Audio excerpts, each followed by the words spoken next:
Restez bien sur Europe 1. Historiquement Vôtre revient dans moins d'une minute, dans l'intimité de l'histoire, avec Clémentine Portier-Kaltenbach et celui qui a fait voir la vie en rose au Roi Soleil en personne.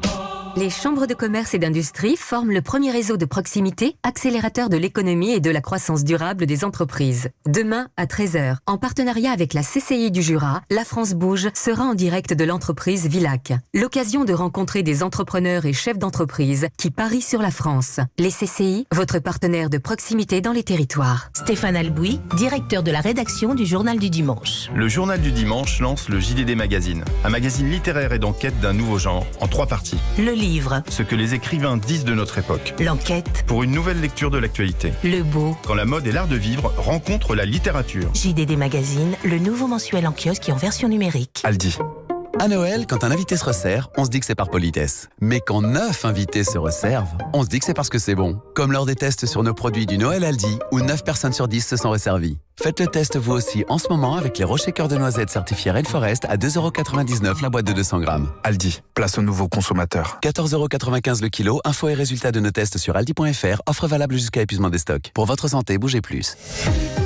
Europe 1, historiquement vôtre avec Stéphane Bern. Tous les jours, vous le savez, Historiquement Vôtre vous raconte l'histoire sans se la raconter avec Jean-Luc Lemoyne qui vient tout juste de mettre le point d'interrogation final à son quiz à suivre. Oui, un petit indice musical pour vous mettre sur une piste. Libre Max. Alors, vous trouverez jamais laissé tomber. On Alors, va parler c'est quoi de Karl Marx. Il est libre Marx aujourd'hui. Et on va parler de plein de choses aussi. Avant cet affrontement, eh bien, je lui laisse la parole. C'est Clémentine Portier-Kaltenbach qui nous raconte des histoires dont elle seule a le secret. Dans l'intimité de l'histoire. Et aujourd'hui, Clémentine, vous nous racontez celui qui a fait voir la vie en rose au Roi Soleil. Il portait bien son nom. Toussaint Rose, c'est joli, dit comme... la plume de Louis XIV. Oui, c'est joli. Hein.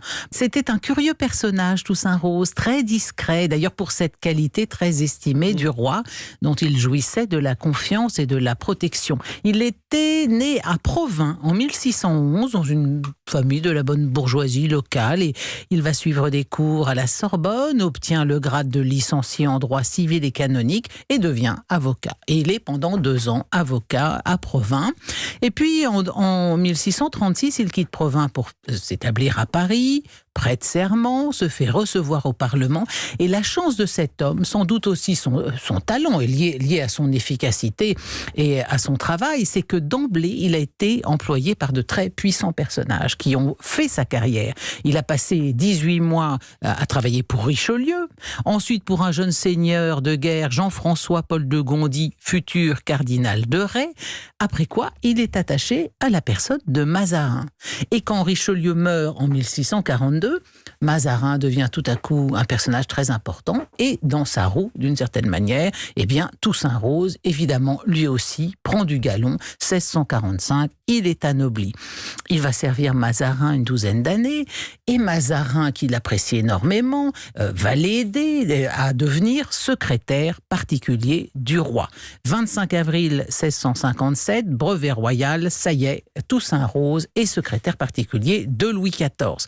Mais vraiment, il faut croire que cet homme-là était très apprécié de ceux qu'il a servis, parce que quand Mazarin meurt 3 ans plus tard, le 9 mars 1660, il a légué par testament à chacun de ses secrétaires un diamant de 4000 livres. Hein. Voilà ce que Mazarin a fait pour ses secrétaires, oui. Hein, Stéphane. Encore, un beau diamant de 4000 livres. Aurait-il fallu que je les possédasse?